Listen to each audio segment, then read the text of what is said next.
Shalom, listeners.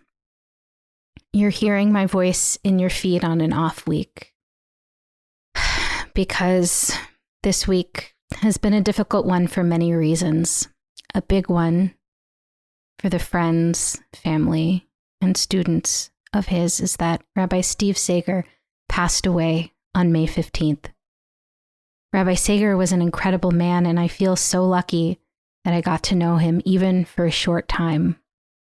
He was in love with the Jewish tradition, with the Jewish people, with God, with prayer, and he invited everyone around him to be in love with it too. Rabbi Sager has been a mentor for so many people all around the world. And maybe even more than that, he was the kind of person that was truly present wherever he was. A true listener, a true companion. So even if you only met him once in your life,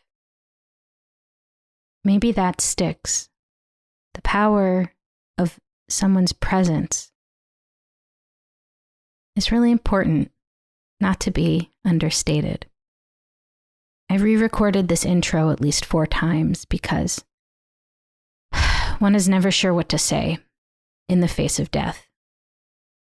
All I know is that Rabbi Sager's goodness, his presence, real presence, and his teaching lives on, not just in those who knew him, but in those who know those who knew him. It ripples out into eternity.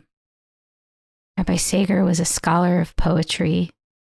He got a PhD in rabbinic literature from Duke, just because he never stopped learning. And he never stopped praying. So we're re-airing these episodes today, just these interviews. I invite you to be present with them. Be present with Rabbi Sager as much as you can. And may his memory be for a blessing. Shalom, Rabbi Sager. Thank you so much for sitting down with me today. Well, shalom, shalom, Eliana. Thank you for the invitation.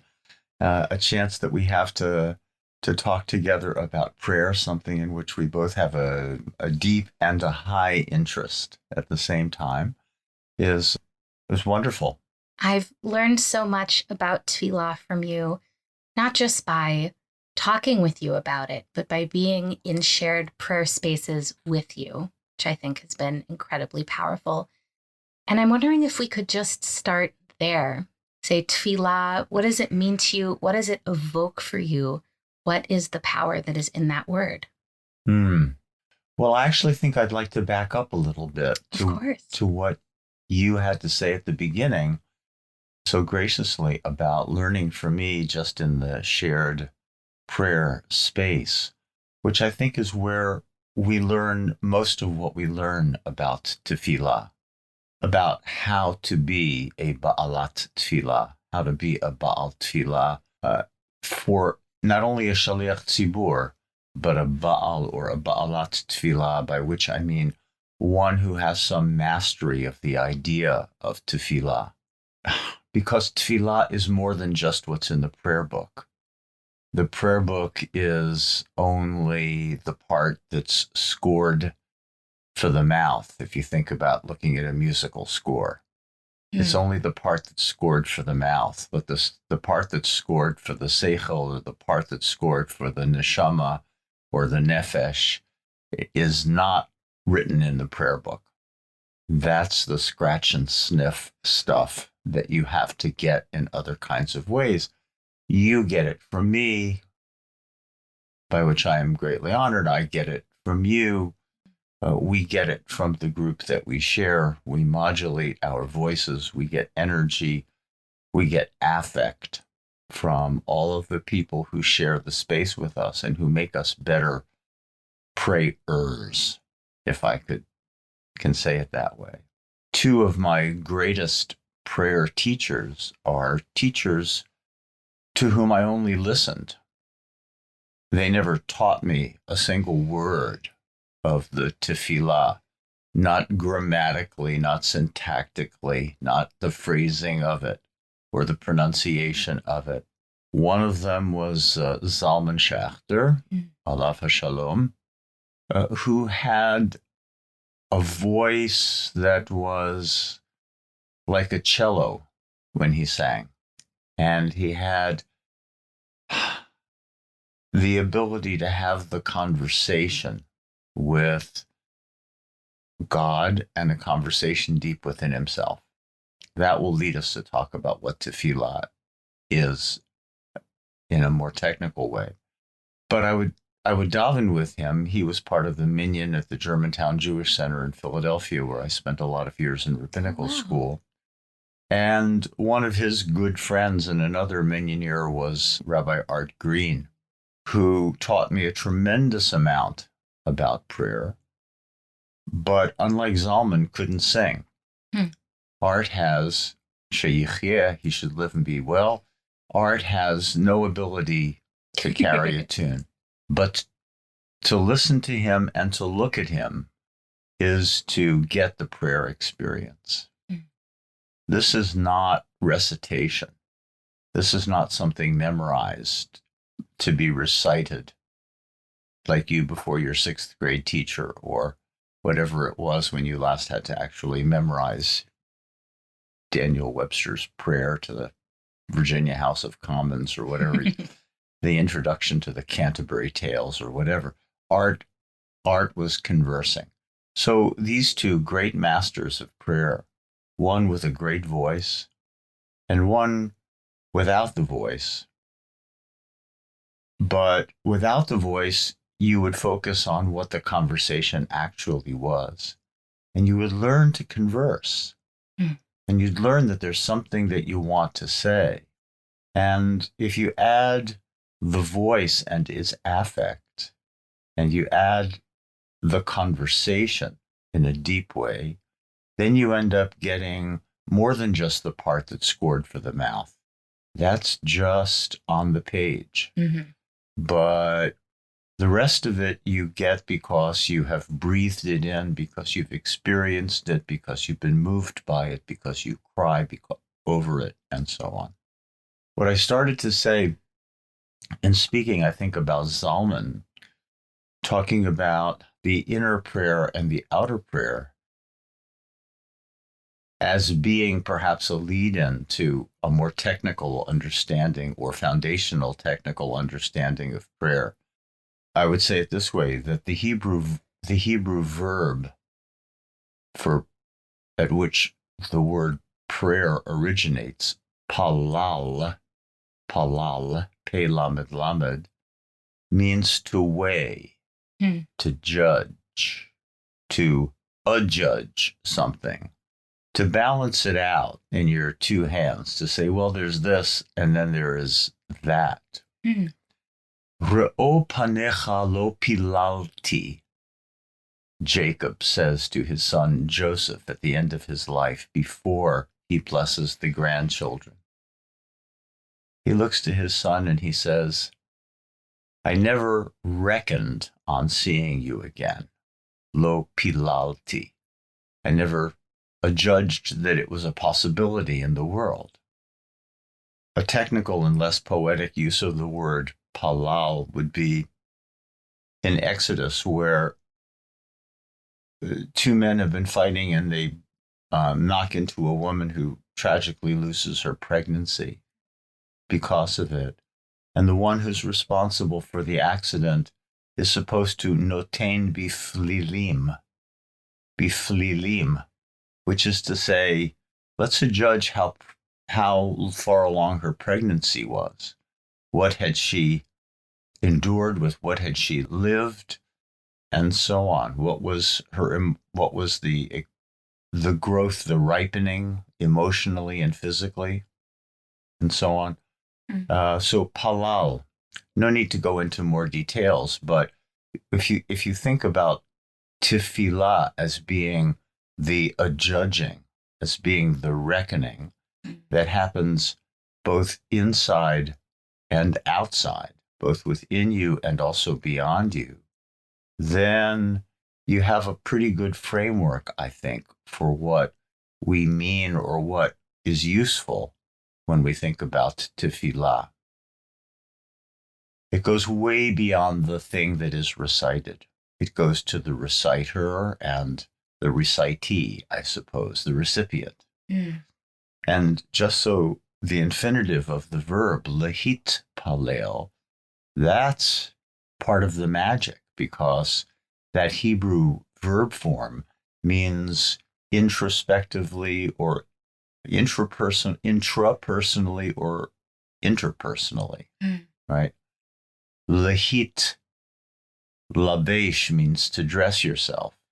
Lehit bonen means to contemplate. Lehit ra'ot means we will see each other again. Lehit katev means let's correspond. So when you say lehit palel, are you talking about a conversation, as it were, that goes on inside yourself? Yes. Are you talking about one that goes on outside yourself? Yes. Which is it? Well, it is both at the same time, if you let it be, or if you cultivate the habit, the possibility for it to be both. It can be both. Talk about more of what you mean by the recipient, right? A conversation necessitates partners. So where does that lie for you? Well, it means talking. It can mean talking to God. It can mean talking to myself. It can really mean both. It can really raise the question, if we wanted to, as the Polish poet Miłosz would say, dance on the edge of heresy. But not really, because we don't have to be heretical. We can just be in the company of the mystical masters of Judaism, or even the ancient rabbinic masters of Judaism, to say that God resides within. So to whom are you speaking? Sometimes it really helps to address something to that which is bigger than yourself and outside yourself, because you want to be wrapped in the whole world, or some aspect of the world that is outside yourself. Sometimes you want to curl up in a little ball inside yourself. And either way, you might be reaching to your potential. If I say, Sim Shalom Tova Uvracha, am I asking God from the outside to give us peace? Or am I asking my innermost self, which lies curled up in potential but hasn't been activated in the world? Am I asking that piece of me, urging that piece of me? At a moment when I feel like I'm reaching for the best of myself, is that where prayer is coming from? Is that where prayer is addressed to? So let's say either way, it's talking to that which is bigger than myself and beyond myself. The paradox is that sometimes it's also within myself. Is there a metaphor, a nickname, or an idea of God that has been particularly resonant for you lately?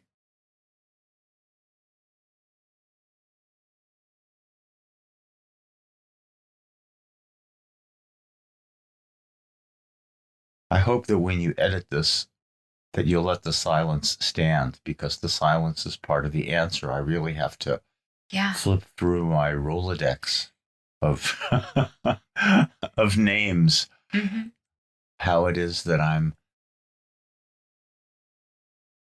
talking to God. The impulse to live, God as the impulse to live. And I say it with tears in my eyes, because I'm living with pancreatic cancer. And so to think of God as Mechaye, as the Mechaye, God's a Mechaye, or Mechaye Hametim, but really a Mechaye, a life giver. That's really it. That's really it. And the tears running down my cheeks right now have nothing to do with sadness, but rather the opposite. Because I feel like I pray with joy and intensity. By the way, these days I have not been putting on tefillin. It has been too much for me to manage. Although I'm thinking, after attending some minyanim in the honor of a bris or the honor of a bar mitzvah or whatever it might be of late, I'm thinking about what I should be doing in terms of honoring decades of putting on tefillin. Maybe even just to put them on and take them off is good enough.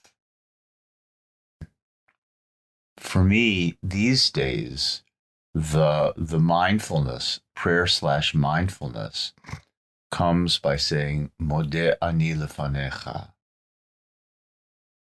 That I say every morning, but I never used to. It's sort of taken the place, that plus Shema Yisrael has sort of taken the place of a full davening.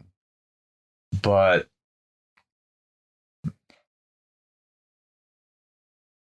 it's a statement that I make when I feel like I've gotten myself together. Sometimes to get up in the morning is not to feel so coherent. But when I feel like, okay, this is it. I'm on the road to my morning. I say it. Modeh ani lefanecha.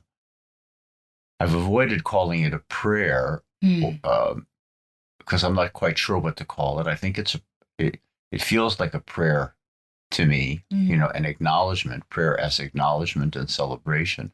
It's definitely not a bracha, deliberately constructed so as not to say Baruch, so that you could say it when you first wake up in the morning if you're a frum person and so on. But that's my prayer experience. It's taken us a little bit farther away than maybe you were thinking from the name of God that informs my prayer, even when I'm in the synagogue. That God is Mechaye. It evokes in me. I could pull it off the shelf, but that wouldn't help your podcast, and it wouldn't help. And it wouldn't even help you because you know what the Siddur looks like. But there are certain Kabbalistic-oriented Siddurim that have a Yud He Vav He with a He kind of chuppah-like with another name of God written underneath it. Wow, that sounds beautiful. And so I envision that Yud He Vav He with the He extended like a chuppah with Mechaye written underneath it. That's so beautiful. And definitely after we record, I would love to take a picture of that so that we can put it in the notes. No, actually, because we talk a lot, or at least I talk a lot on this show and in general about how Yod He Vav He within itself has so much meaning and also leaves so much room open for these nicknames, for these other ways of understanding.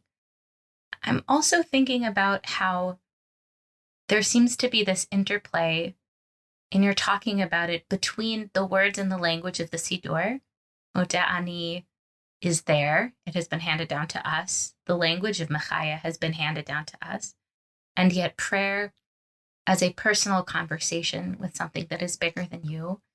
What is the relationship then in your mind between prayer and liturgy? Why do we have both of them together? Can you have one without the other? You can have one without the other. You can have prayer, certainly, without liturgy.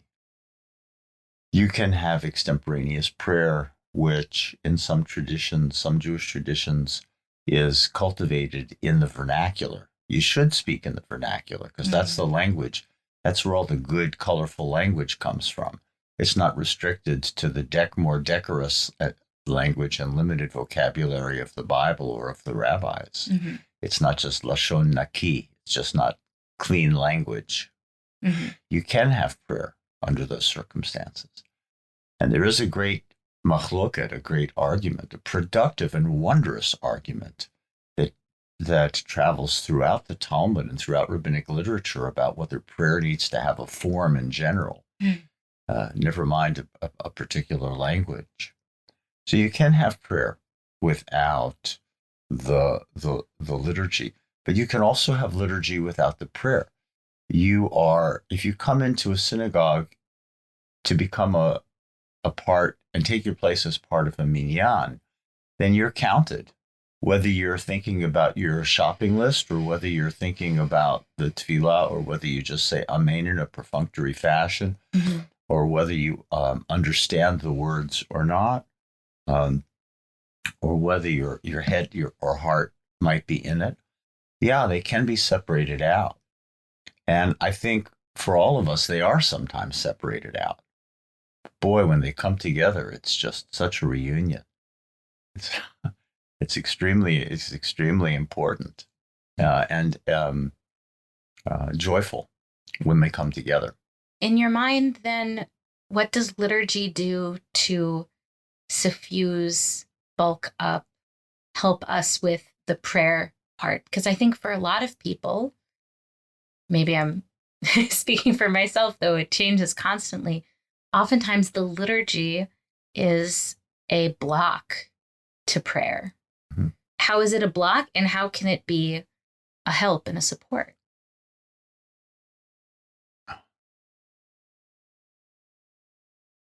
Liturgy means the work of the people.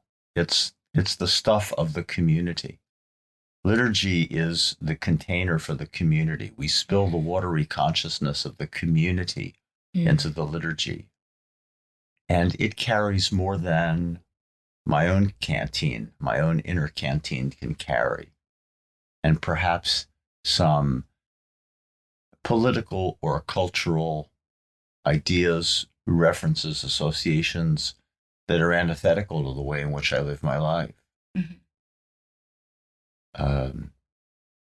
Can I say something celebratory? Let's say the great cause célèbre these days has to do with Israel, the state of Israel, the land of Israel, the people of Israel in its own land.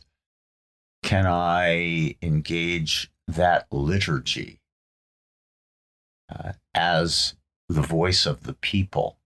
Mm-hmm. This is something with which we live. It's also something with which we struggle. Mm-hmm. I might have written it completely out of my prayer book, my inner prayer book. That personal prayer would never occur to me. But as a matter of community, that's a different thing. And it means that my consciousness is forced into a different dimension.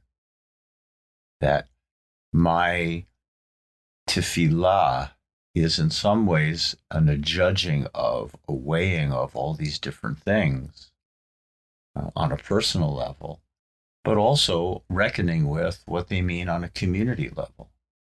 For the community, this is extremely important. Mechaye hametim, a literal belief in resurrection, theoretical possibility. Do I hold out the possibility that the idea is more than just an idea? Is it metaphorically true or just metaphorically true? Would I like for it to be true? All of these things are a part of the busyness, I think, of the mindful prayer, and they are the stuff of which community is made. That's so beautiful. I want to take a step back now and ask, I'm wondering about your tefillah journey, may we call it, over your life. Like the ideas that you have about tefillah. Now, we've already heard about your teachers, Reb Salman and Reb Green. Wondering, what are some other people or experiences that have shaped your understanding of tefillah? Well, in the company of Zalman and Art, As another teacher, maybe the greatest teacher of my rabbinical school career, who is a wonderful, kind, and thoughtful davener with a lovely tenor voice that threads its way. It knits together your soul, really. It's a voice that breaks your heart and heals it again. And I admire his stance, literally, in praying. His name is Norman. I named the other two, so I name him. His stance, literally, how do you stand before the Amud? How do you stand before the lectern? Where do you place your hands? How do you maintain your position in front of a community or take your place as a member of a community? And what do people get when they look to you and see you? So he joins that group of prayers who have been very influential to me, as do great prayers who have influenced me all the way back to my childhood. The Chazan of the Shul in which I grew up, whose the greatest part of his voice, or the most fiery and precise part of his voice, had, I believe, left him already by the time I got to him. But his face was so kind and his intention was so pure that it was like looking at an angel, if I can extend myself that far to say it and use another term that we haven't talked about. And I always had the sense that he was looking at me. So that was extremely powerful and penetrating for me, as were the voices of all of my friends in USY, with whom I would daven every Shabbos morning. I came from a shul of very knowledgeable children, very well-educated children, and we could all daven. By the time we were in the 7th grade, we could daven the whole Shabbos. What shul was this? A shul called Har Zion in Silver Spring, Maryland. And I can still see the faces of some of my friends, necks straining, veins bulging as they would sing Hallel, for example. And to be a part of that group was very, very important for me. I remember as a young child going to shul. I think I was probably 3 or 4 years old, judging from the shul. I remember the shul that I went to for Rosh Hashanah during those years, and we never went there again. It wasn't really a shul. It was the second floor of a bank building across the street from the apartment where I lived in my earliest years. And I remember men in white standing around the table and singing whatever they were singing that I didn't know. And I remember saying to my cousin Mark, who was sitting next to me on the bench, well, they're singing their prayers. Do you have a prayer that you say? And he said, yes, when I go to sleep at night, I have a prayer that I say. And I said, I do also. Let's sing our prayers while they're singing their prayers. So there I was, intermingling whatever the prayers were that they were singing. And I don't know what part of the liturgy they were singing at the time, but there I was. Father, we thank thee for the night and for the pleasant morning light. And I sang my prayer. So an impulse to join the prayer and to make myself into a prayer in a public space where everybody was dedicated to that task was important to me. I would say that in terms of the power of liturgy, some years later, 6, 7 years later, I was maybe 10 years old. I went to shul Rosh Hashanah time, and I remember seeing in big block letters in the middle of the line of the Unetane Tokef in the Silverman conservative prayer book,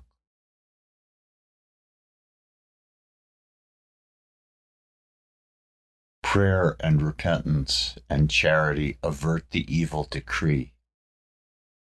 And I thought, uh-oh, evil decree. Have I done enough of these things? Am I going to survive the year? And I remember going home and taking out a book of Hebrew letters that my grandpa had given me. Another great prayer influence in my life, about whom I can tell you some. But I remember taking the book off the shelf, along with some onion skin paper, and finding the tzadeh and the dalet and the kof and the hay, and tracing out the word tzedakah. Because if I wasn't doing tzedakah, I could at least write the word out on Rosh Hashanah. So taking tefillah very seriously, or the words of tefillah very seriously at that point. It actually reminds me of something that a rabbi friend of mine brought to me this year, and I'd actually love your take on it, which is that a child in a class he was teaching, young child, came up to him, or maybe even spoke after the class and said, "There's a book of life and a book of death. Well, what if I'm written in the book of death this year? What if I'm not written in the book of life?" Very scared. Because I think part of the challenge of liturgy is a theology may or may not be so comfortable for us these days. So I'm wondering, what might you tell that child or their family?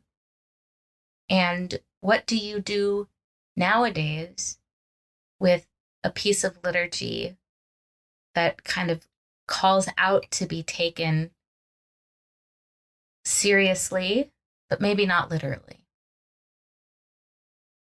I would say that prayer language is, in various stages and turns, metaphorical and concrete, and that children are, or adults, oftentimes challenged by which way to go. Mm-hmm. And I think that we don't have enough ways of approaching prayer. We haven't made it into enough of a learning laboratory. I think that praying from the place of a Beit Midrash, praying from the place of the ongoing study project, which is the heart of Judaism, that's where the great prayers come from. Mm. And I don't mean you have to be sitting in a room called Beit Midrash, but there should be time for a person to reflect in a serious and studious way with somebody else or with other people about these kinds of things, about these issues, these matters. And that K'nei lecha chaver, get yourself a companion, means be with somebody with whom you can daven, and you can share these kinds of questions and concerns. Help me clarify this language. Help me get a handle on this language. I think that I would say to that child, sometimes you're thinking about living and life, and sometimes you think about dying and you think about death. And if you're at a funeral, you're thinking about death. And if it's almost wintertime and the trees have shed their leaves and the colors have bled away in a sense, then you're thinking about frailty and What other kinds of words do you associate with death? How about frailty or a shift in imagination and Michaye Hametim, or other, the book of death is a book that explores that. It doesn't mean you're going to die, but it's a book that explores that image and the words that surround it and the feelings that come over you when you think about it. But don't think about it in terms of I'm going to die if I haven't done this or that. That's too linear for prayer. Prayer is not so linear. If you want to think about it when you're getting ready to cross the street, that's helpful. You're looking both ways. But in prayer, in the prayer world, it's too linear. You have to be more expansive.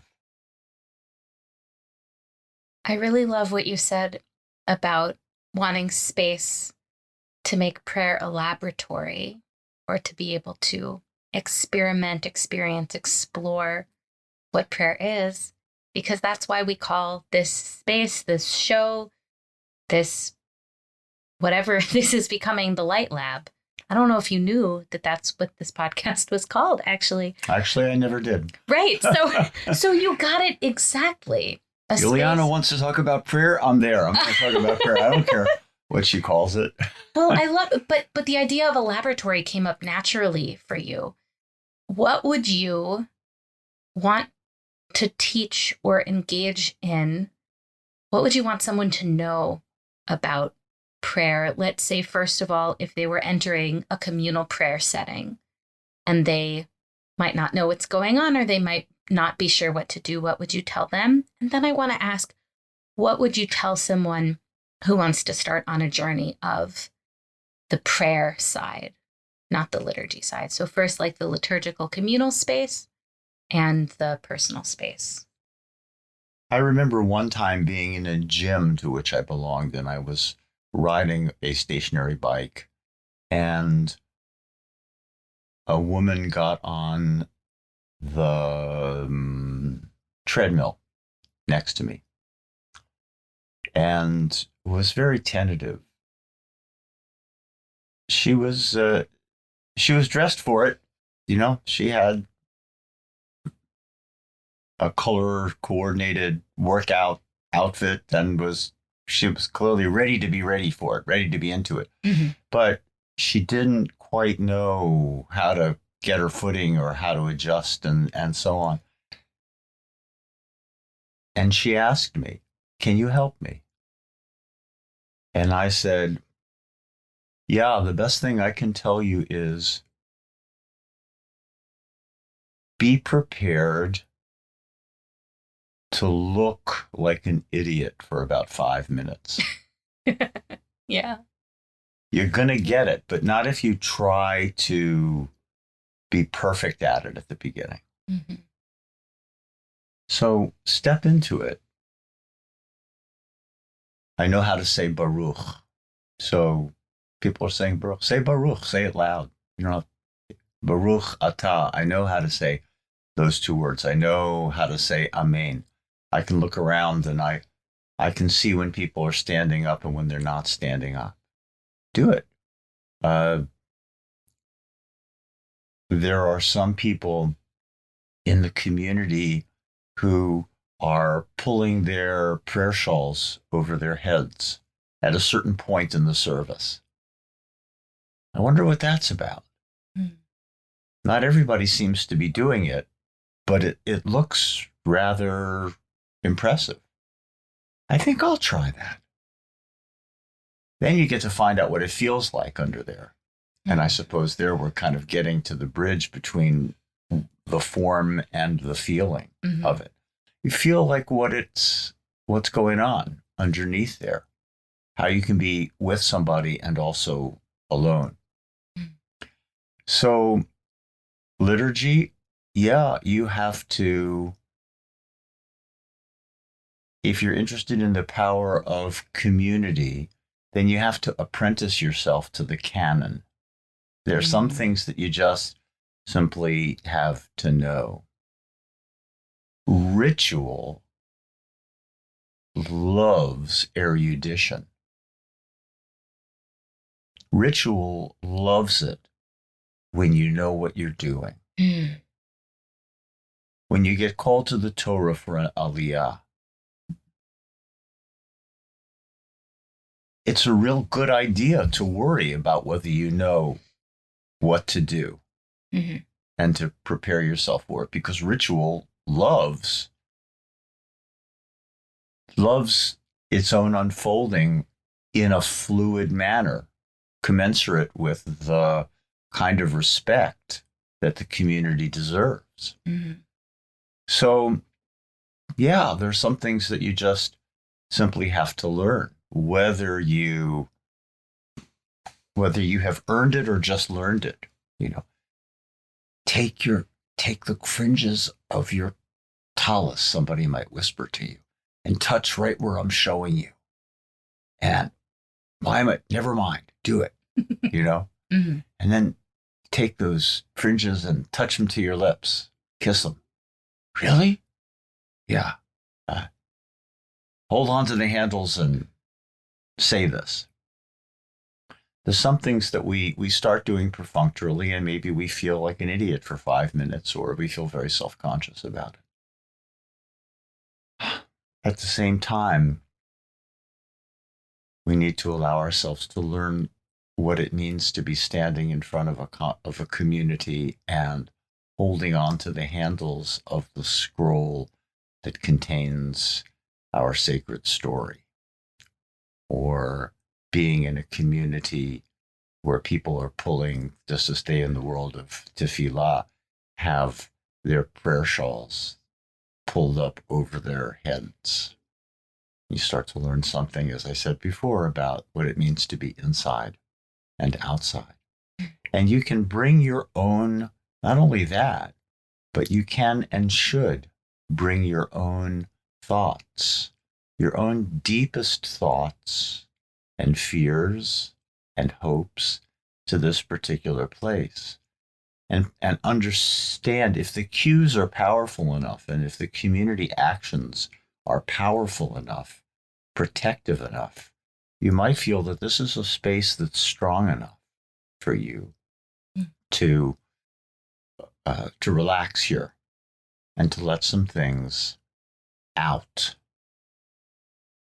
Somebody once came to me, a member of the congregation of some long standing, and said, I've been thinking a lot about it, and I really need to leave this synagogue because I don't know any Hebrew and I just don't feel comfortable.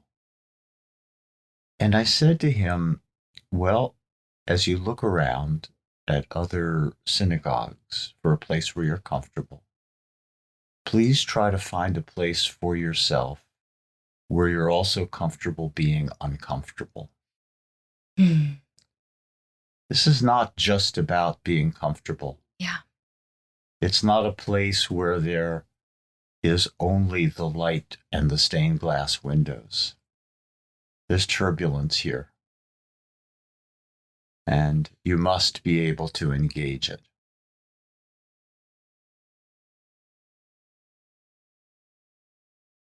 If you're leading a tefillah experience, if you're davening from the Amud, what is your hope for the people that are in the room? My hope is that I can open up the Siddur in a way that gives them the Siddur being the order of prayer, the prayer book itself that contains the liturgy, that gives them some sense and understanding, a deep understanding, even if it's not a literal one, of what's going on. And sometimes that happens, or it will happen because of, or can happen because of affect. How is it that I reach into the world of my great prayer teachers like Art Green and say, Sim shalom tova uvracha, chen v'chesed v'rachamim.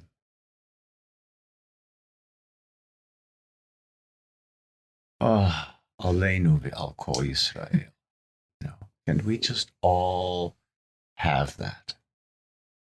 And people might not understand the words, but they'll get the affect. And to me, that is part of what the Shaliach Tzibur, what the representative of the community needs to be able to do. And I hope I can do that. I hope I can do it with a pleasant melody also. Mm-hmm. And I will oftentimes daven in English, something else that I learned from Zalman Schachter, and switch back and forth from Hebrew to English to give people a sense that there can be a seamless flow between one and the other. Hospitality. These people have come to a space that they've entrusted me to furnish. Mm-hmm. Let me furnish it in a comfortable way. And in your mind, I'm not even going to ask about the importance of tefillah. It's something deeper than that. How can a relationship with tefillah, a relationship with liturgy, a relationship with prayer, how might it change someone's life? Or what is the change that it might put into the world? Why does it matter, all this stuff, to you?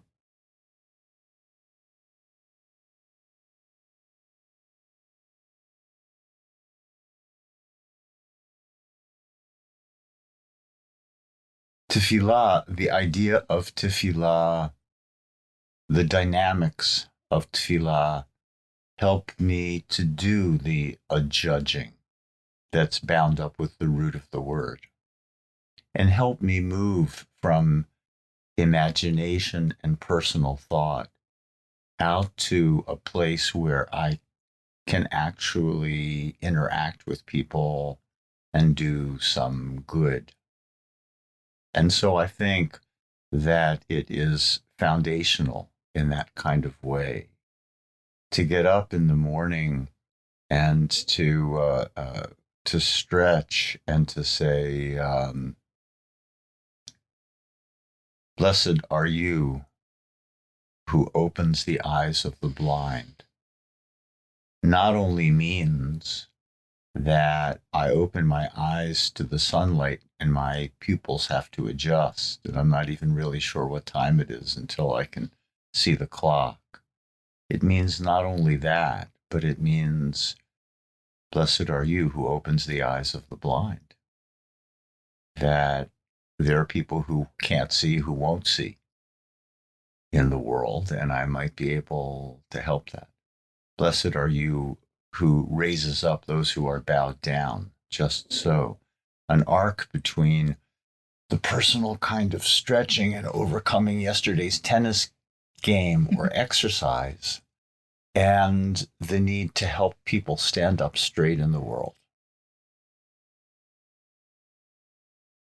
And the ideas that lie behind tefillah, that lie just where imagination is hinged to action, are the ideas on which the world, I think, is based.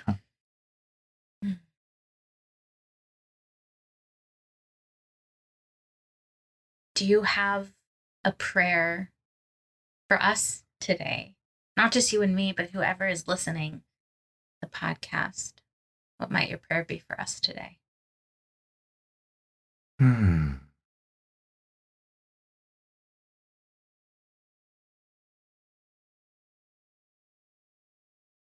There's a wonderful story in the Talmud that has two parts. I won't tell you the whole story. It sounds like we've reached a place to put a bookmark in the in our conversation. But I will tell you this, that when the curtain goes up on this story, the question is asked, from what verse in the Bible can I learn that God prays? Mm-hmm. And that's the way the question is asked. It's not asked whether God prays or not. That is apparently a foregone conclusion. Mm-hmm. But how can I find a biblical verse that would find the idea and found the idea that God prays?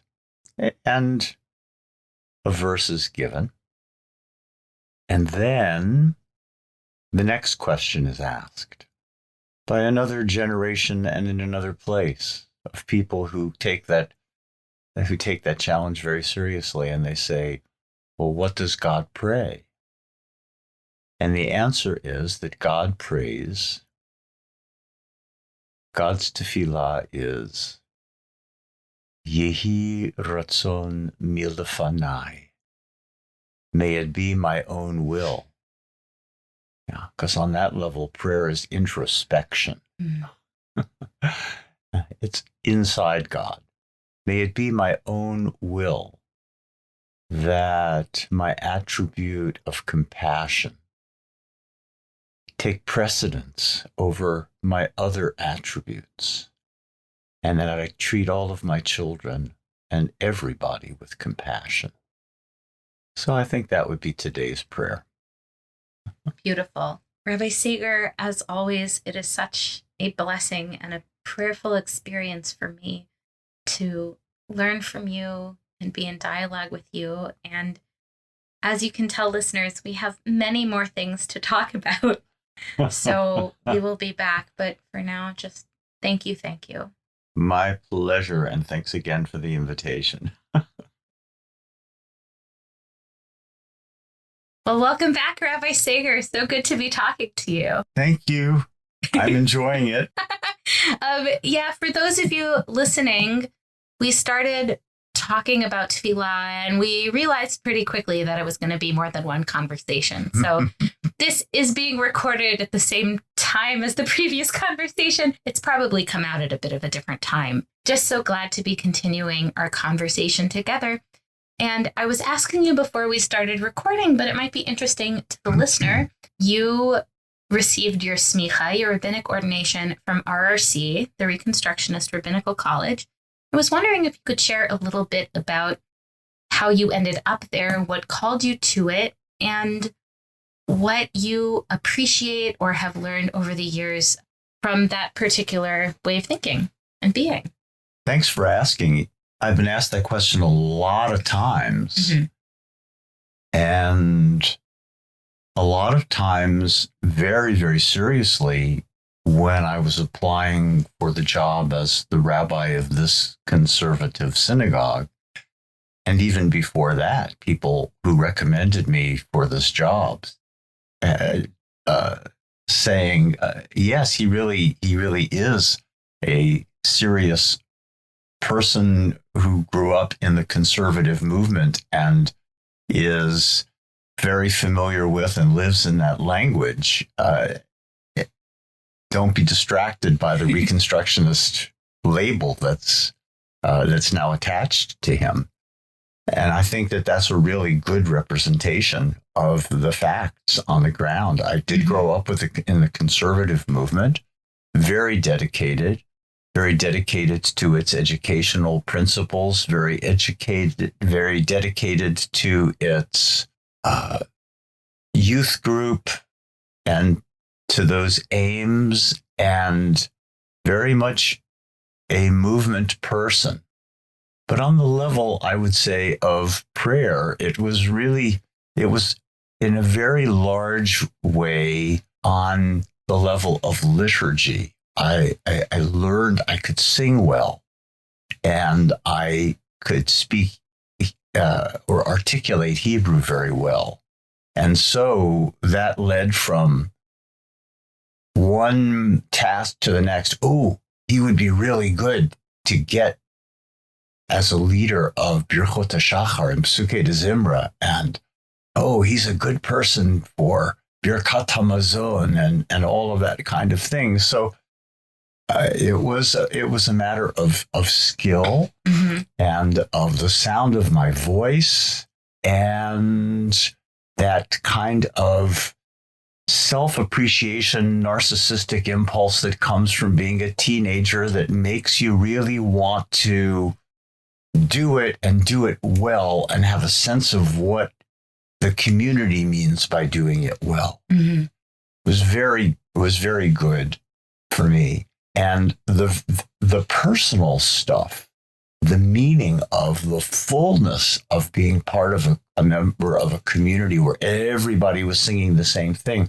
and where my singing and leading could actually motivate other people, that inspiriting of things came in sort of through the back door. But once there, it was really, really there and not possible to take it apart from the liturgy. They were part and parcel of the same thing, at the inside and the outside. And I grew up that way in the conservative movement. And as a high school senior, I got interested in Mordechai Kaplan a little bit because here was a different way of thinking through matters that were interesting and important. And the Reconstructionist Rabbinical College was just opening matters of approaching God, which had not come to me in doctrinal ways. I loved the conservative liturgy because it sounded good and it rolled off my tongue. And I had no problem with any parts of it because I loved the way they sounded and the way they felt.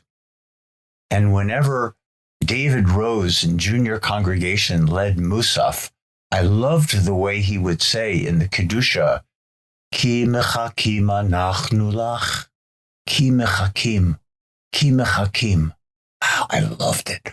Ki mechakim anachnu lach. And other phrases through which we would just sing and swing from one word to the next. And the sound and the affect and the spirit that came from it was not doctrinal. It was aesthetic. It was soulful. And so Kaplan was not a radical to me. He was exploring things that were interesting to me, but I didn't have a very firm opinion. God is this and God is not that, and so on. So Kaplan became interesting.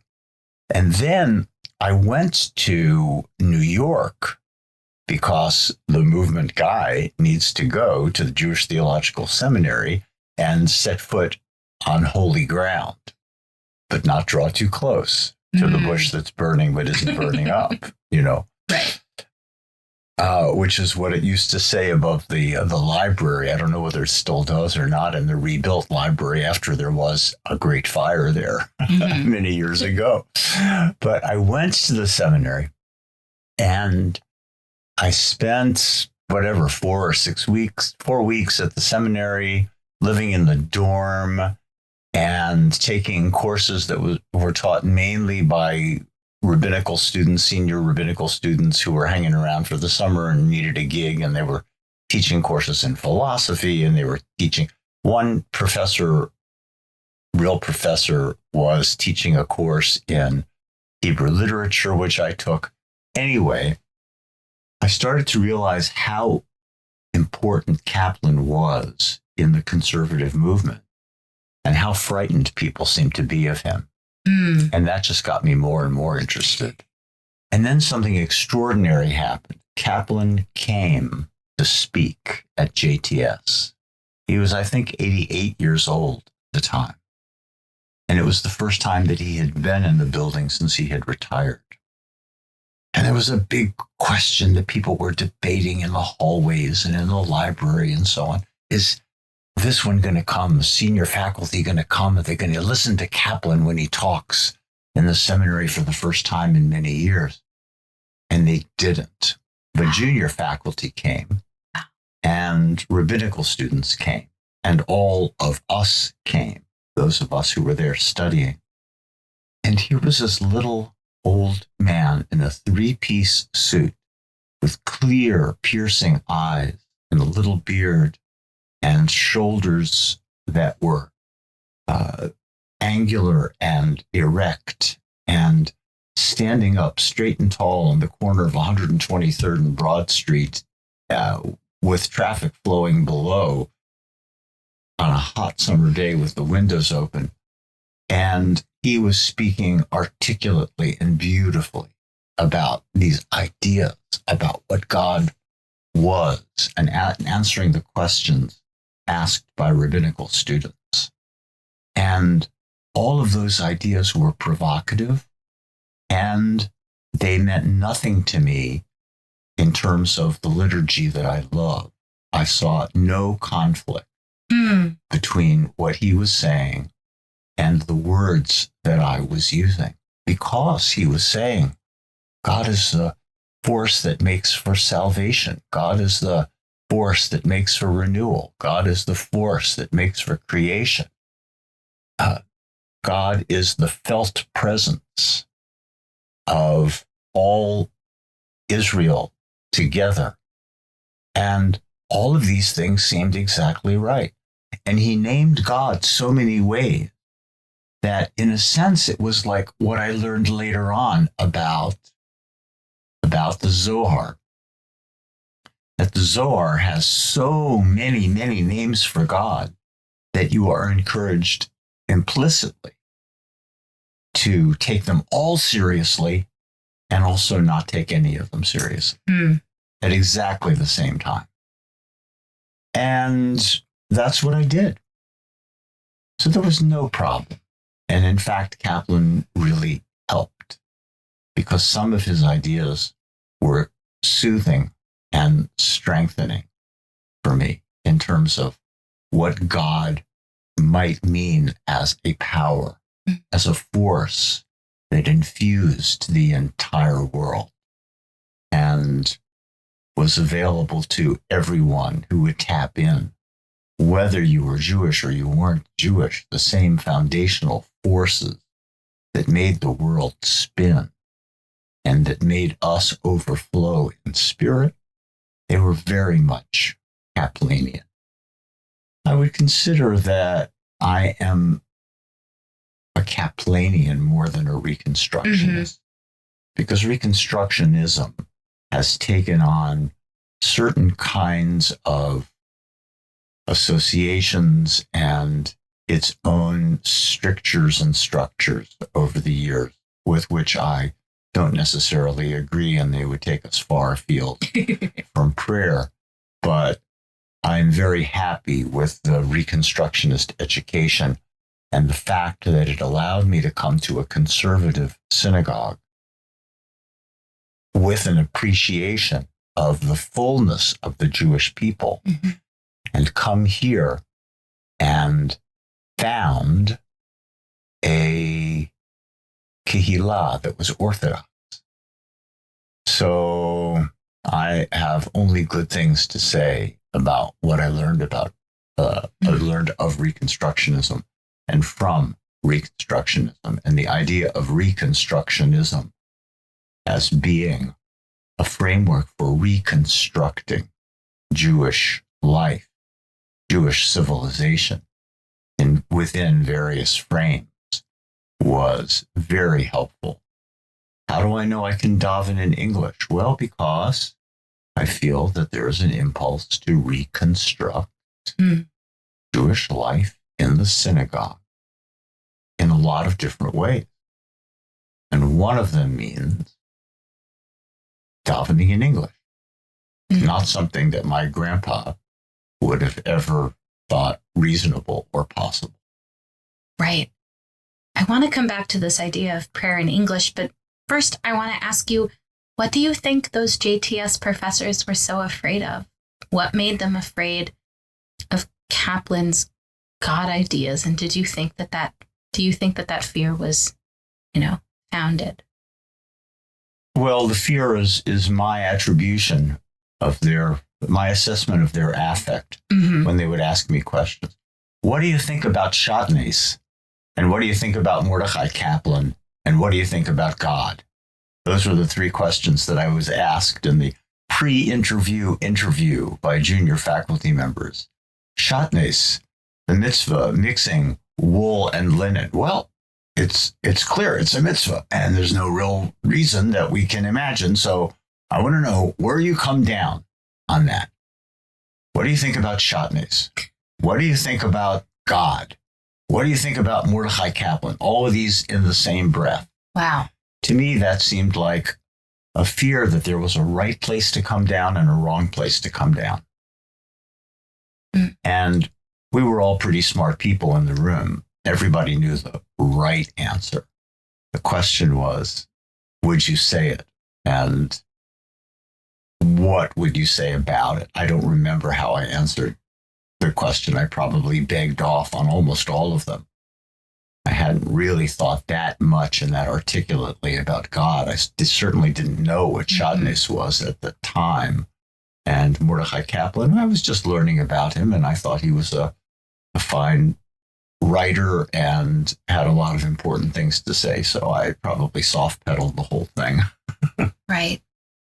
What I'm thinking of is that when I work with kids around God and prayer, of course, a lot of their hang-ups, and this is a hang-up for a lot of adults too, is that we're praying to God as if God had the power to do the things that we're praying for, right? To fix this, to do that, to heal people. And that if you think about it in that kind of one-to-one causality, then if the thing doesn't get better or the person doesn't get healed, what does that say about God? And or what does that say about me and my deficiency? Mm. And I'm wondering, as someone who works with kids, how might you approach that with a child or even an adult whose reaction is, well, this doesn't make sense. This doesn't have a bearing on my life because either it is a one-to-one and God could do the thing and just doesn't, or there really is no or because that's what God is. So if it doesn't work, then there is no God. Does that make sense? It does make sense. And I don't know that it's easy. No. But I now invoke another important teacher of mine, Rabbi David Hartman of blessed memory, who would say, listen to the Siddur. Listen to the prayer book. The prayer book is there for you to listen to it. What do you hear? And you find it's just washed up onto the shore, and it's in beautiful shape with all of its spirals and elegant swirls to it, and its Fibonacci sequence of of little points and spearheads and so on. You hold it up to your ear. What do you hear? Hold the Siddur up to your ear, and what do you hear? You're going to hear the hopes and aspirations of the people of Israel that have been developed and refined, some of them washed back to sea, some of them washed up again in the Cairo Geniza and other places where rituals that never quite caught the community spirit or a big enough part of the community spirit to become mainstreamed reside today.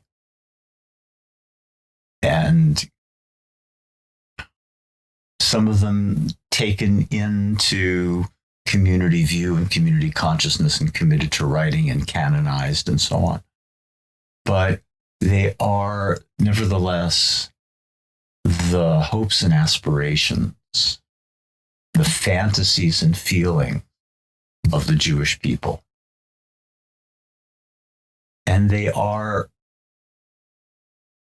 Mordechai Kaplan's the power that makes for salvation, the power that makes for healing, the power that makes for revelation, the power that makes for redemption. Mm. Does it mean that you are going to be redeemed? No. It means that there is a power in the world that precipitates and makes for redemption. It's possible. Mm. Do you have any place in it? Is it something that just happens to you while you're sitting back and reading the New York Times or doing the crossword puzzle? No, it's not the way it works. It starts by listening to the Siddur. Listen to it. Healing.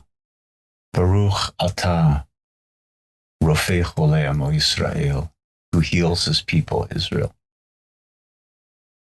Does everybody get healed? No, but the aspiration is for people to be healed and for there to be healing. And on another level, when you allow yourself to breathe deeply enough for there to be another level, maybe people get healed even if somebody doesn't get healed. Is there healing in the world because there's a renewal of something in the world, or because people recover memory, or because the person who has died now becomes part of a pulse of life that continues to pulse and strengthens other people and such. But here's the first task. And the first challenge, learn to listen to the Siddur. Don't leap immediately to, if there's a God, then why was there a Holocaust? That's not a first step. It's not a place to go. Listen to the Siddur. Can you hear the fragility, the tenuous life that's expressed in, we declare the awesomeness of the day, Unatame Tokef, Kidushat Hayom. Can you hear how the people yearns to live? How we yearn for renewal and survival. Hear the tears. Hear the yearning. Hear the longing. Hear the aspiration. And that's what I would encourage children or new prayers to do. We can all do it. That we can all do. I remember once upon a time, the father of the bat mitzvah to be coming in and sitting on the edge of my couch, perched on the edge of the couch, nervously, not knowing whether he wanted to relax into the conversation or have a conversation, or whether I would even be open to it. And here he was, nervous and trembly, white-knuckle trembly, with the possibility of having to sit down with his daughter and read the parashah that would be for her bat mitzvah, and studying it some with her. And he said to me, Rabbi, I have no earthly idea about God. And that struck me as being such a wonderful turn of phrase. And I have not forgotten about it. I haven't turned it loose since. No earthly idea about God. Well, that's where you start, with an earthly idea.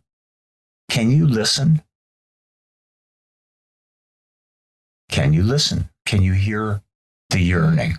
Can you hear the celebration? Can you hear the relief? Can you hear the possibility? That everybody can do that. Or we can at least train ourselves to do that. But that's doable. Earthly idea. Start with an earthly idea. Don't go someplace else first. I love that there's something in prayer that is just about living an aware life, about living fully in our desires, in our hopes, in our feelings, in our actual experience, but letting ourselves experience, because it can be very easy to go through life with blinders on, not allowing like the force of the world to kind of soak in.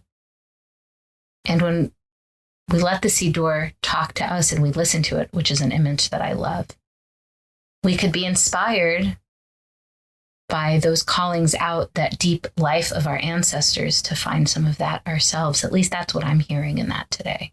Yes. Yeah. I think that's exactly right. There's a story written by Agnon called Sipurna E Al Sidur Tfilati, if I remember correctly. And I think it's been rendered into English, not exactly translated. It's a long story, but it's been paraphrased and put into English in a book called A Book That Was Lost, I believe, edited by Alan Mintz. It's a story about Agnon as a young man, I assume he's the character, whose father every year goes to the fair in Lashkovitz and every year brings him a gift. And this year it was a Sidur. And he loves his Sidur. And he can open up his Sidur and he turns first, he opens it up to Hanukkah. Why? Because it just happened to open to Hanukkah. And he can smell the latkes and he can hear the brachot and he can envision and see the neighbors coming in and shaking the snow off their beards and off their coats. And then his friends coming in and playing dreidel with him and so on. The Sidur as a scratch and sniff experience. It's really what it is. Got to be able to have that, cultivate that. At least that's what let's say a black belt prayer might do. One who can fantasize curl up inside the letters. There's got to be a big component of imagination. There does. There. I've often said, prayer spirituality is playful, is imaginative. But I'm not really sure if I ever knew what I meant by that. Like, it feels necessary because we're both experiencing the world as it is and imagining what it could be. So where does that play and imagination come in for you? One consequence of the imagination is you might not get through the whole Shmona Esrei. You might not get through all 18, or Shabbos all 7. You probably won't. I go to lots of synagogues balance, and these days on Zoom. It's really interesting, and it's one of the interesting things about Zoom that you can click your way to a synagogue in another time zone and you can catch the beginning. You can get the Kriya 3 times if you want and just not leave the United States, or you could go around the world. Whatever. Shacharit all day long. That's right. Shacharit all day long. And I mention it because hardly any prayer leader leaves enough time. Yeah. Certainly not for me, but I think if not for me, then maybe not for anybody. Because I have the capacity to be able to catch up kind of quickly if I zone out on one thing, but nobody leaves enough time for the imagination really to kick in. But it can kick in. Take a week and just do the first bracha in whatever way you do it. Magen Avraham Ufoked Sarah, the shield of Abraham and protector of Sarah, or Magen Avraham if you're davening in a traditional fashion. Elohei Avraham, Elohei Yitzchak, Elohei Yaakov. There is a story, an extraordinary story in the Talmud about, you don't mind if I tell you a story from the Talmud? Please, tell me a story. Yes, please. About Eliyahu Hanavi coming to the Beit Midrash to learn with Rabbi Yehuda HaNasi. And as I fill in the backdrop, the white spaces of the story, he's been coming for almost a month, and it's now going to be Rosh Chodesh. And Rabbi Yehuda HaNasi is anxious for Eliyahu to come and experience Rosh Chodesh with his minyan. And time passes and time passes and time passes, and Eliyahu doesn't show up. And Rabbi Yehuda HaNasi, again, I'm reading into the story, is disappointed.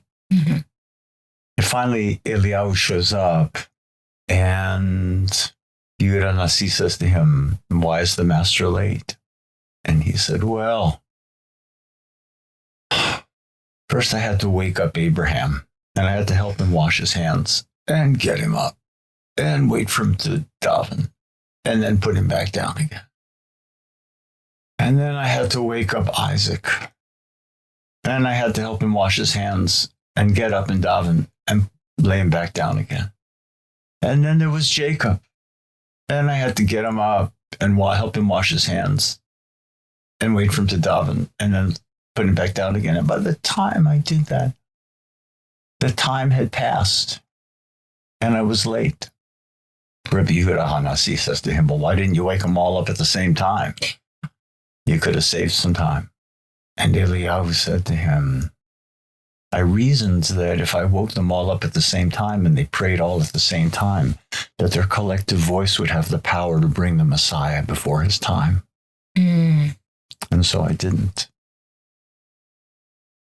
And there's more implications there than I think we should go into right now. But in any event, it wasn't my point, nor was the rest of the story my point. My point is that if I take my time with the first bracha, then the first thing I have to do is wake up Abraham. And then wake up Isaac. And then wake up Jacob. And that can take a long time. Abraham, what am I saying? Who is this Abraham? Is he the guy who was ready to slaughter his son because God asked him to?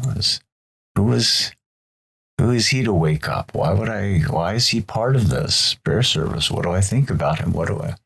More broadly, what do I think about him? Yehuda Amichai, the great Israeli poet, said, really? And we call him Avinu? We call him Father? So there's that level. Then there's another level in which Abraham is my great-grandfather, whom I never knew, and who never came to this country. He sent the rest of the family to this country, but he didn't come because it was not a religious place, and he wouldn't come. So how do I feel about that? How do I feel about that Abraham being a part of my life? Am I waking him up too? How do I enliven him? How do I wake him up? Isaac, Yitzchak, that's my father's name. My father, who lived the last 12, 15 years of his life with Parkinson's. It's a little hard to get him up in the morning, displace his body weight, getting him up from the chair. I'm imagining moments of having to, let's move from here to there, Dad, that kind of thing. Jacob, that's my grandpa. That's Abraham's son. So it's not in chronological order, but I got an Abraham and an Isaac and a Jacob. And do I want to wake them all up? And how do I do that? And from what do I want them to shield me? Or in what way? I could miss all of Rosh Chodesh, doing that. I might spend the whole silent Amidah time, as they call it, just zoning out on that. Pick your bracha, pick your element, pick your theme. So I think sometimes imagination is in some way, I want to say, if not the enemy, then at least the impediment to liturgy. But it's also what opens up the imagination. I mean, I find like that too. It's on and off, but when I do pray from the liturgy at home, for example, often I won't get past one word. If I'm really open to approaching with a sense of play and imagination and wonder the word of the Siddur, it all totally comes alive. And it's almost like I can't bear to part with it. I don't want to put one word down because it means I don't want to pick up another one because it means that I'll have to put the one that I have down. And I find that incredibly powerful to be able to commune with that one idea in that way. And I don't know what that means for communal prayer, because you're right. There hardly is ever any time. And when I was going to say when there is enough time, but is there ever really enough time? When there is enough time, what we sacrifice is the amount of liturgy that we do, unless we're in a place where we can daven all day, but those are very rare. Right. So I'm wondering what is the use of, or the function of, or how can we incorporate imagination into our davening, even within a communal prayer structure? It does mean that there have to be some limitations. Mm-hmm. You have to agree that you are going to join up with the community at a certain point, and that there is a peloton, there is a group that sort of governs how things go, and that the poor prayer leader, the Shaliach Tzibur, has a tough job. Yeah. She or he needs to figure out how to need and possibility. And that requires our compassion. Mm-hmm. And not, you might say, you know what, I wish you gave me 2 more minutes or 5 more minutes, but you can't say I needed another hour. Right. Because Kiddush will be over already in a day when you could actually make Kiddush together in the same room. So there have to be some limits to it. And it is a balancing act. You can make a decision, I'm going to let imagination go wild for this, and I'm going to let it pass me by for that. And one bracha at a time. And the Shaliach Tzibur, the prayer leader, the Shlichat Tzibur, the female prayer leader, can do whatever she can to make people feel comfortable, and to pass from one mode to another in the easiest fashion. And I think it's one of the things, if I can say it, that you do well, and that I find very helpful, and that is to move from the words to the melody, just the melody, because the melody somehow is more spacious and gracious. The melody does not force you into so many syllables, It doesn't cut up your airstream past your vocal cords. It doesn't cut it up into so many little pieces as words do. Right.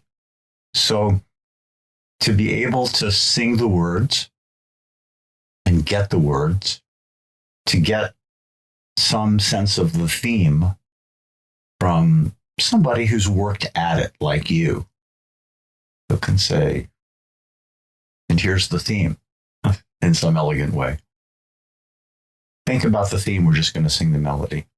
Mm-hmm. I think that helps. And I also think that it helps to do these things regularly. It's good for us that Shabbat comes every week. Yes. Let's say, because we get a chance to try these things out in fairly short order. It's more difficult Rosh Hashanah, right? Those things that are so intense and so short-lived, you can really strain yourself and say, "Oh, I'm not doing that for another year." Well, it's true. Right. Can only handle it once every 12 months. That's right. We talked about this earlier, but I've been thinking a lot about blessings. And you've used the word bracha almost interchangeably as liturgy, but we know that not every piece of liturgy has a bracha structure. I'm wondering what distinguishes something with a bracha structure, and for you, what does a bracha do? Like, what is the why of a bracha? Yeah, bracha is a certain kind of mindfulness. It's not a prayer towards the future. The rabbis called tefillah tze'aka la'atid, a prayer towards the future, a note to self that this should happen. Bracha is a celebration, a consolidation of the things that have come before. I know you can do this because you've done it before. Yeah. Baruch atah magen Avraham. Baruch are you, shield of Abraham. I know you can do that because you've been the shield of Abraham before. Not only my great-grandpa, but all the other Abrahams that have come. So that's what the bracha is supposed to do. It's the summation in terms of the structure of the Amidah, it's the summation. It's the thing on which you base the prayer, which is a hope for the future. And this is not pie in the sky. I'm praying for this because you have demonstrated that this is a real possibility in the world. So I'm only asking you to do what you do best, to do something that you've done. I think that's a major difference, in a clear halachic difference between a bracha and a tefillah in rabbinic terms. I would say that, let's say, clearing up a puzzlement that people oftentimes have, or making a stab at it, to say, "Blessed are you, O Lord our God," is not a good translation. I think that bracha, there are some scholars who would disagree, but I think that Baruch means overflow. And it has, if you were to find that word on the beach and pick it up and listen to it, you would hear overflow, transcendence, more than the sum of the parts, cornucopia. That's what you would hear. To say Baruch Atah means overflowing are you.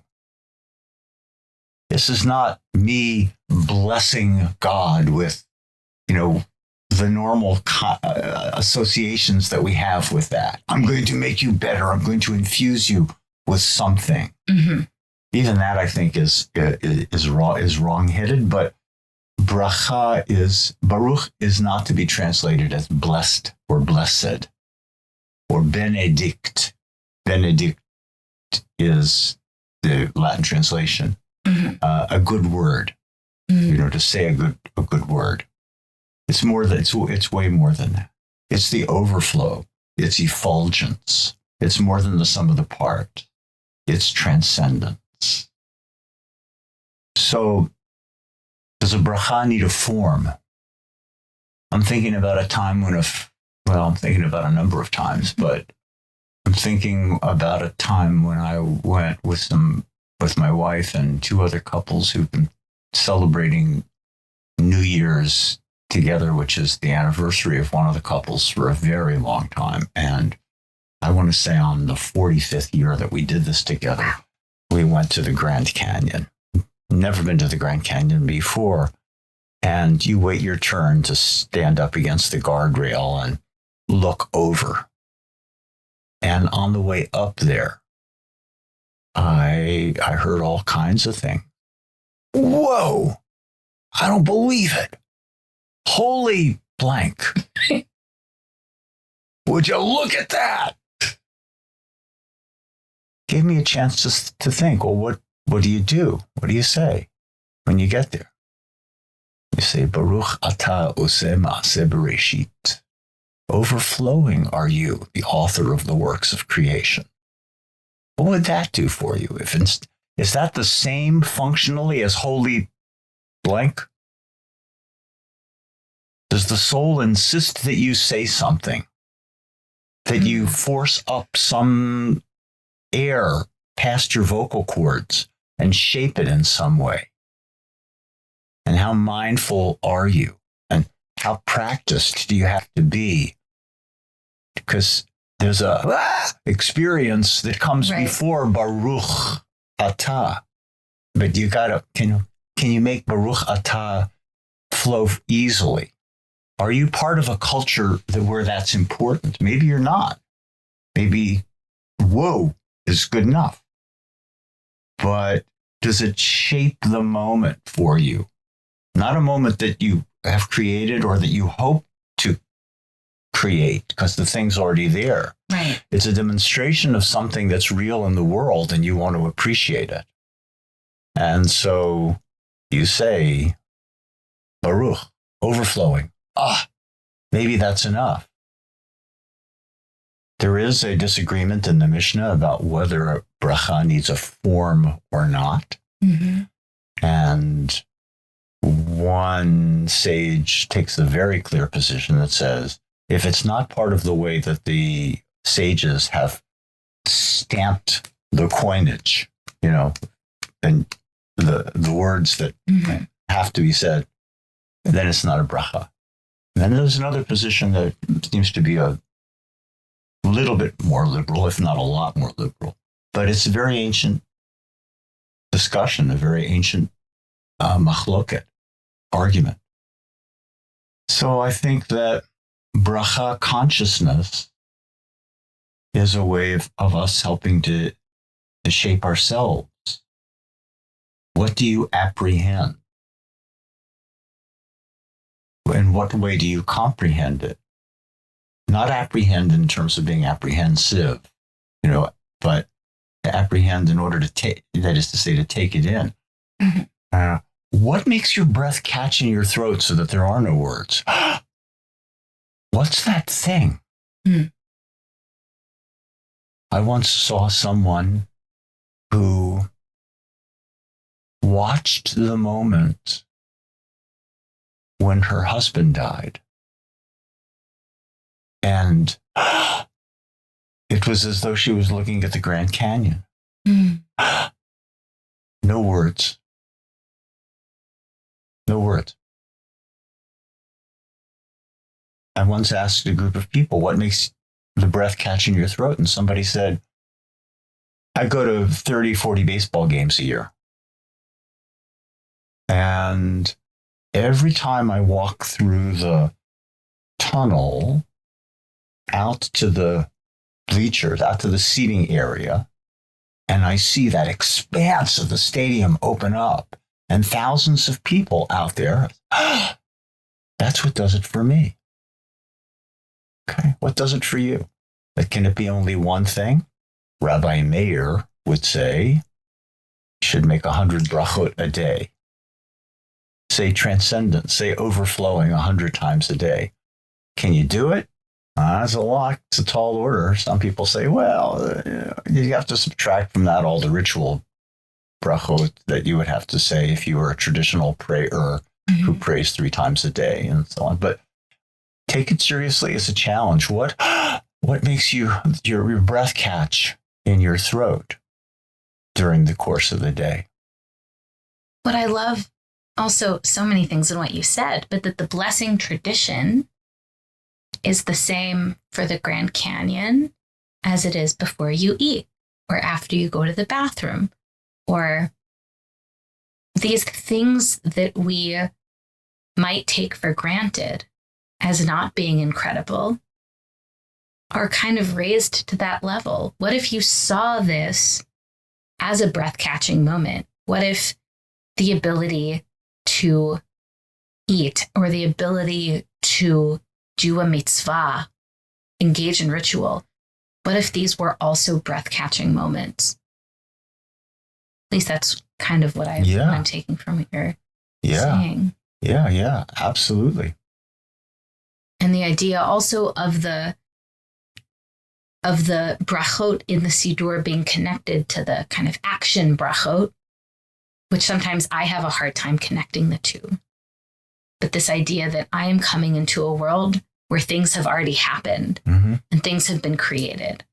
And I get to be part of this flow by recognizing that there is this overflow, this abundance. It's also recognizing that things have been one way and things can be that way again, or that there can be more of that in the world. And then how do we work towards making more of that in the world? Yeah. Let me move back to a story from the Talmud that I told you already, but I only told you the first part of it. From what biblical verse do we know that God prays? And then we have the biblical verse, and then we have the next question, which is, well, what does God pray? And God prays, may it be my own will, that my attribute of compassion outweigh my other attributes, and that I deal with my children according to the attribute of compassion. Then in the next part of the story, the high priest comes into the Holy of Holies on Yom Kippur and sees God. That's its own discussion. Right. But sees God. And God says to Ishmael, the Kohen Gadol, Ishmael b'ni barcheni. Ishmael, my child, give me a bracha. And what Ishmael says is, may it be your will that your attribute of compassion outweigh your other attributes, and that you deal with your children according to your attribute of compassion. In other words, his bracha is the exact same thing as God's prayer. For God, it's a reminder. It's a tzedakah atid. It's a note on the refrigerator. It's a sticky note on God's refrigerator. Can I just stop being so damn judgmental? But for Rabbi Ishmael, it's a bracha. Here's my bracha for you. You overflow in this particular way. You are transcendent in this particular way. You have done it throughout history. History drips with this. I know you can do it. Therefore, do it some more. Let me celebrate the fact that you can do it. So, and God then nods and shows approval. So the same thing is both the prayer and the blessing, according to that story. Once again, I feel the overflow of this conversation into many more. But is there a bracha for us, for our listeners, as we close this chapter? Sure. There's always a bracha. But just in terms of the key of the conversation, I would say Baruch Atah, in terms of like a sort of liturgical form, let's say. Baruch Atah, who makes my breath catch in my throat, or who allows my breath to catch in my throat. And in saying that, I mean, you've done it before. Do it some more. You've done it before. And I want to celebrate that. Overflowing are you, who makes my breath catch in my throat. I have this capacity for wonderment. Capacity for wonderment. And I would also say this, just as a final word, that I think I just demonstrated that it is okay to say Baruch Atah and say the rest in English. Use what you can use. Use what language you can use. And if the language is interesting to you, the rest of it will come. But there are plenty of things that are available even in the word Baruch. Baruch are you, who makes my breath catch in my throat. Amen. Amen. Amen. Thank you so much. You're Always welcome. such a blessing. Thank you. My pleasure.